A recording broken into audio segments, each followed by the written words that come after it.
अस्सलाम वालेकुम।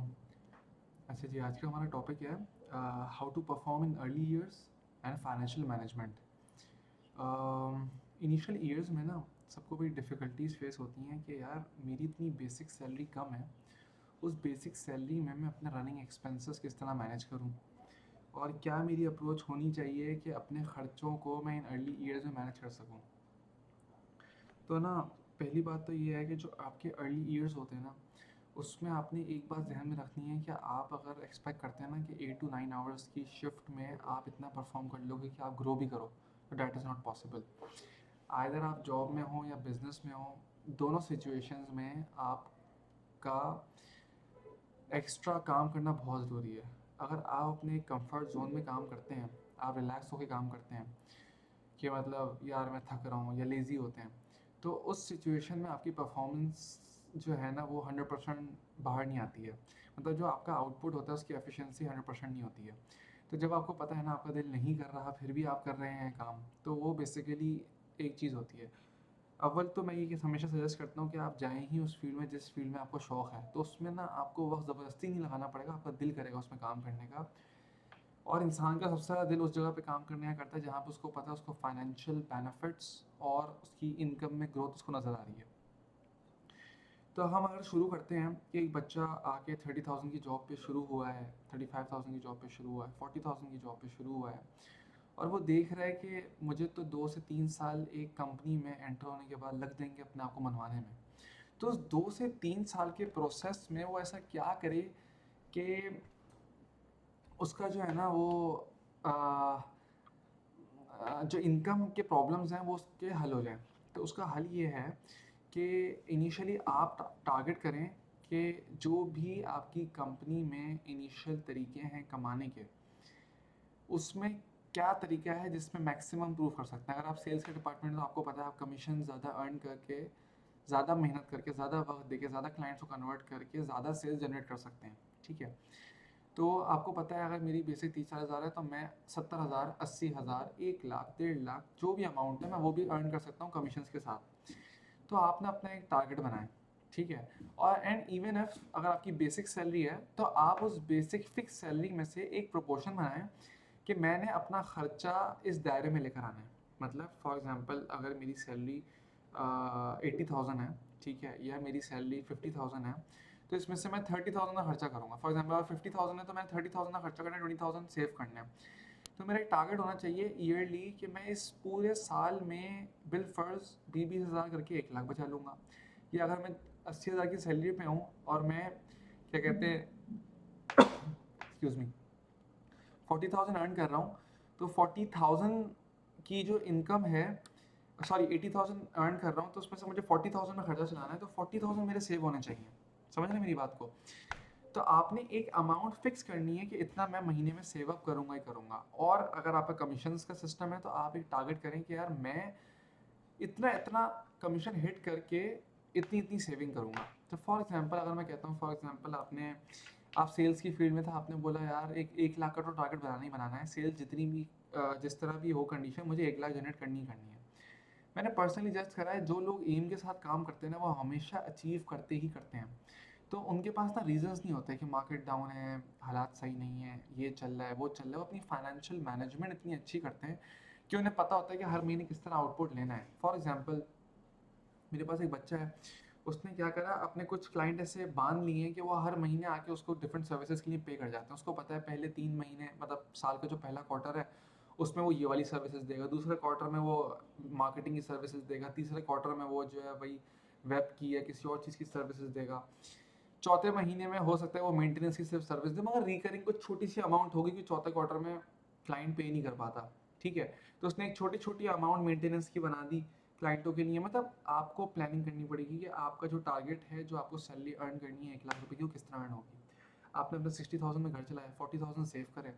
अब उस 40,000 को आपने मल्टीप्लाई करना है। मल्टीप्लाई इन अ सेंस के आपको ये मेक श्योर करना है कि 40,000 मल्टीप्लाई बाय 12 मंथ्स, ये आपके ऑलमोस्ट हो गए 4,80,000 रुपये।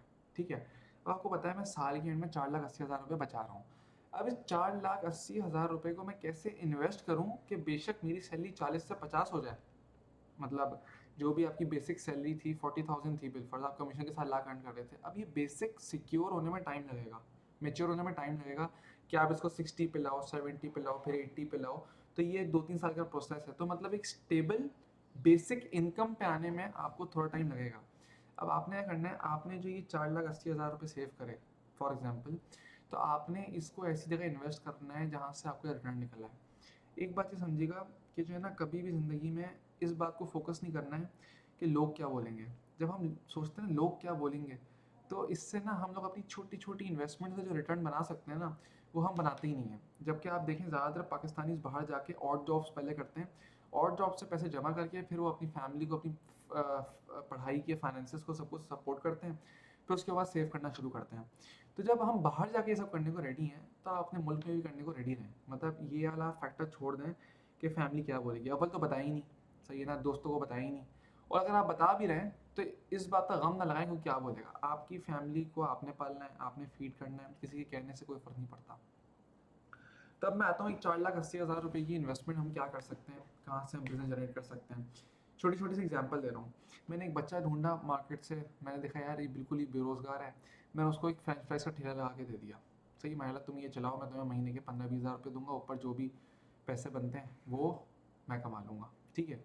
तो आपके 10-20 हज़ार रुपये वहाँ से जनरेट होना शुरू हो जाएंगे। आपको ये समझ में नहीं आता आपने क्या करा, आपने एक बाइक ली और बाइकिया में किसी को रेंट पे दे दिया। आपने बोला भाई 20 हज़ार रुपये तुमने मुझे फिक्स देने हैं, 15 हज़ार रुपये फिक्स देने हैं, बाकी जो भी ऊपर इनकम है तुम्हारी है, तुम बाइकिया चलाओ, ठीक है। आपने किसी का रोज़गार भी लगा दिया और आपने अपने पास जनरेट भी करना शुरू कर दिया। अगर आपके पैसे हैं भाई, आपने 7-8 लाख रुपए जमा कर लिए, ठीक है, किसी तरह ज़्यादा कमीशन मार के, तो आपने करीब में एक छोटी सी यूज्ड गाड़ी कल्टस ऑल्टो दे दी और आपने उसके थ्रू 20 नहीं 30 हज़ार रुपये जनरेट करना शुरू कर दिए, 40 हज़ार रुपये जनरेट करना शुरू कर दिए।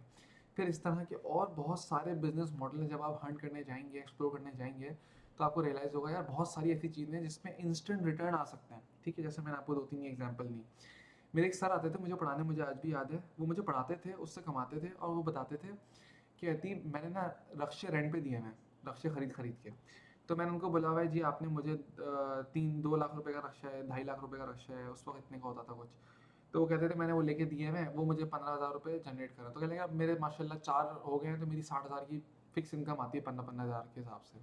तो मुझे ना घर के किचन की टेंशन ख़त्म हो गई है। तो मुझे उस वक्त समझ में आया कि बेसिकली आप छोटी छोटी इन्वेस्टमेंट्स के थ्रू पैसे जनरेट करना शुरू कर सकते हो अपने अर्ली ईयर्स में, ठीक है। तो अब आपने बोला कि आपके अर्ली ईयर्स में यार एक बच्चे को बड़ी टेंशन होती है यार, मैं 30-40 हज़ार रुपये की बेसिक सैलरी के साथ कब तक इस तरह काम करता रहूँगा। तो वो ना अपनी करियर की लाइफ में ना बड़ा पीछे हो जाता है, पीछे इन सेंस कि वो कहता है यार मैं क्या पूरी ज़िंदगी यही करता रहूँ, 35-40 हज़ार रुपये कमाता रहूँ। तो आपने क्या करना है, 35-40 हज़ार को टारगेट नहीं बनाना है, आपने ऊपर से कमीशंस को, अपनी सेविंग्स को टारगेट बनाना है कि उसके थ्रू आप साइड से क्या जनरेट कर सकते हैं। देखिए कंपनी आपको ना एक अच्छी पोजीशन पे लेके जाएगी एक वक्त के बाद। मतलब हो सकता है आपको 1 साल लग जाए, हो सकता है आपको 2 साल लग जाए, हो सकता है आपको 3 साल लग जाए, ठीक है ना। कंपनी आहिस्ता आहिस्ता ग्रो करती है, कंपनी पे बाद फाइनेंशियल डिप्रेशन आते हैं, ठीक है, और वो ग्रो नहीं कर पा रही होती है, तो उसको हील अप होने में भी 6-6 महीने लग जाते हैं, ठीक है, जो मैंने अपने करियर में एनालाइज करा। तो उस 6 महीने में आप सर्वाइवल में रहोगे। आप अगर हुनरमंद भी हो ना, कंपनी आपको ऊपर नहीं ला पाएगी। मगर कंपनी रिकवर कर जाती है साल में, और रिकवर कर गई तो फिर पोजीशन बनेगी आपकी। तो आहिस्ता आहिस्ता आपकी बेसिक तो स्ट्रांग होती रहेगी। तो ऑप्शन ये नहीं होता कि आप जॉब स्विच कर लो, छोड़ दो। ऑप्शन ये होता है आपने डाइवर्स इनकम बनानी है, ठीक है ना, या आपने अपनी फाइनेंशियल मैनेजमेंट इस तरह करनी है कि आपकी सेविंग्स भी हो रही हो, आपकी सेविंग्स रोल होकर कुछ जनरेट भी हो रहा हो, और आपकी मंथली इनकम वक्त के साथ साथ बढ़ रही हो, ठीक है। इवन आप ये भी कर सकते हैं, आप फ्रीलांस प्लेटफॉर्म पर जाके कॉपी राइटिंग की सर्विसेज शुरू कर दें, आप वीडियो एडिटिंग की सर्विसेज शुरू कर दें।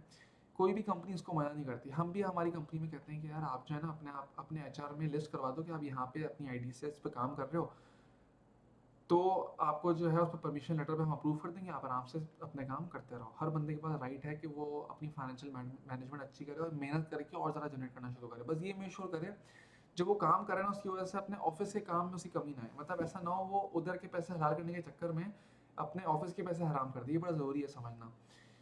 तो आपकी परफॉर्मेंस कंसिस्टेंट है, आप अच्छा परफॉर्म कर रहे हो, आप अच्छा जनरेट कर रहे हो, आपने ऑल्टरनेट सोर्स ऑफ इनकम शुरू कर दी, आपके पास जो है वो पैसे बनना शुरू हो गए हैं, और कंपनी में आपकी कंटिन्यूस प्रोग्रेस की वजह से आप भी शॉर्टलिस्ट हो रहे हो कि आप ऊपर आ सकते हो। तो ये चीज़ समझना और करना बहुत ज़रूरी है, ठीक है।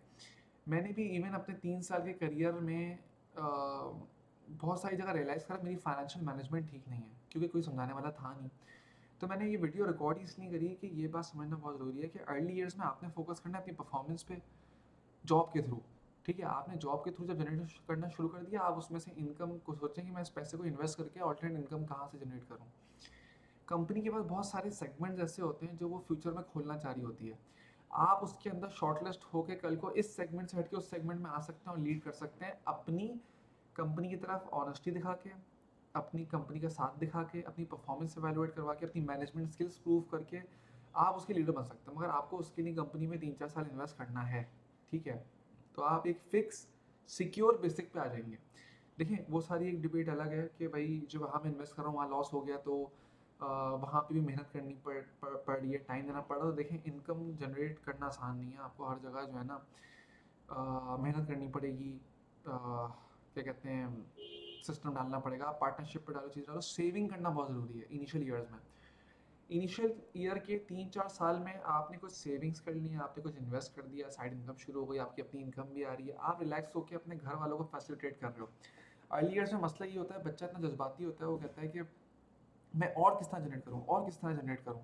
उस और के चक्कर में और जल्दबाजी में वो क्या करता है, कंपनी के ऊपर प्रेशर देता है। मतलब आपने बेसिकली अपनी जो एक only Wahid source of income है उसके ऊपर फोकस नहीं करना कि उधर से कैसे मैं ना ज़बरदस्ती बढ़वाऊँ पैसे। आपने करना है कि मैं उसमें मेहनत से कैसे निकाल सकता हूँ और ऑल्टरनेट तरीका क्या क्रिएट कर सकता हूँ। बच्चों के अंदर मैंने चीज़ देखी है कि वो कंपनी में आते हैं, 4 महीने बाद ना वो बड़े इंस्टेबल हो जाते हैं कि यार मैं क्या कहते हैं इतनी स्किल का हूँ और मुझे जो है ना वो जस्टिफाइड सैलरी नहीं मिल रही है। तो ये वाली बात मैं बार बार बोलता भी रहता हूँ अपने ऑफिस में कि जो है ना, देखें, आप जब एक कंपनी में एंटर हुए तो कंपनी ने आपको गन पॉइंट पे कॉन्ट्रैक्ट साइन नहीं करवाया। आपको ये बात रियलाइज़ करना ज़रूरी है कि आप कंपनी के साथ जब कॉन्ट्रैक्ट में आए हैं कि मैं इस सैलरी पे काम करूँगा, तो कंपनी लायबल नहीं है 1 साल तक पैसे बढ़ाने के लिए। आपने अपनी फाइनेंशियल मैनेजमेंट खुद इतनी अच्छी करनी है कि 1 साल में जो भी आपकी नीड्स हैं, जो भी आपकी रिसोर्सेज की ज़रूरत है, आपको वो खुद अरेंज करनी है। ठीक है, 1 साल बाद आप कह सकते हैं। कुछ कंपनीज में होता है कि वो 6 मंथ्स में परफॉर्मेंस बेस्ड इंक्रीमेंट देते हैं, मगर फॉर इंस्टेंस अगर कंपनी अच्छा परफॉर्म नहीं कर पा रही है और कंपनी में कोई भी ऐसा पीरियड चल रहा है जो कि प्रॉफिटेबल नहीं है, तो उसमें वो आपका इंक्रीमेंट किस तरह करेगी, फिर आप अपनी फाइनेंशियल मैनेजमेंट किस तरह करेंगे। तो आप कंपनी में एंटर हो गए, आप कंपनी में बस अपने आप को प्रूव करें, मेहनत से काम करें, ईयर के इंक्रीमेंट्स का वेट करें, ईयर में इंक्रीमेंट होते रहेंगे। आप टारगेट करें बड़ी पोजीशंस, अच्छी परफॉर्मेंस, पॉजिटिव माइंडसेट और कंटिन्यूस प्रोग्रेस और एनर्जी, मतलब टू लर्न। मतलब अगर एक बच्चा कहता है ना कि यार मैं सही हूँ, कंपनी मेरी बात नहीं समझती है, तो ये बंदा कभी ऊपर नहीं आ पाता। उसने अपने आप को कंपनी को प्रूव करने में मिल के चलना जानता हूँ, क्योंकि वो जब मिल के चलना जानता है तो हम समझते हैं कि आने वाले बच्चों को भी वो मिल के चलना सिखाएगा और लीड अच्छी तरह करेगा। अगर किसी का माइंडसेट ये है यार जो मैं बोलता हूँ वो सही है, ये लोग मानते नहीं है और वो चीज़ें अडॉप्ट नहीं करता, डिस्कस नहीं करता, तो उसका सोल्यूशन नहीं है। ठीक है, तो वो बंदा ऊपर भी नहीं आ पाता। तो आपने टारगेट ये करना शुरू किया 3 ईयर्स में, मुझे ऊपर जाना है, मुझे अपनी परफॉर्मेंस अप रखनी है, मैंने सिक्योर अच्छी बेसिक सैलरी को टारगेट करना है, मैंने जो है वो क्या कहते हैं जल्दबाजी नहीं करनी है, मैंने अपनी रेपुटेशन कंपनी में ख़राब नहीं करनी है सीनियर के सामने। हमेशा ना अल्लाह से मांगें, अल्लाह ताला से दुआ करा करें कि अल्लाह ताला हमारे सीनियर्स के दिल में, हमारी मैनेजमेंट के दिल में खुद डाले कि मैं कितनी मेहनत करता हूँ और कितना ऑनेस्टली काम करता हूँ, कि वो लोग जो है ना मुझे मेरे खुद इंक्रीमेंट करें, खुद मुझे तरक्की दें, मतलब मुझे मुँह से मांगना ना पड़े। आपके एक्ट्स, आपकी परफॉर्मेंस ऐसी हो। ठीक है, और अगर आपके अंदर आपकी परफॉर्मेंस के साथ साथ समझदारी है, एजुकेशन है और मैनेजमेंट स्किल्स हैं, तो फिर आपके प्रमोशन के रास्ते भी खुलना शुरू हो जाते हैं।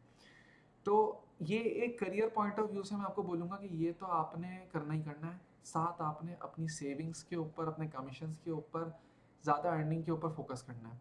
इनिशियल ईयर्स में आपने ये चीज़ कर ली, आपका सीन ऑन है, आप आहिस्ता आहिस्ता स्टेबल भी होना शुरू हो जाओगे, ग्रोथ भी करना शुरू कर दोगे और आपकी फाइनेंशियल मैनेजमेंट भी अच्छी शुरू हो जाएगी। ठीक है, जज़ाकल्लाह खैर।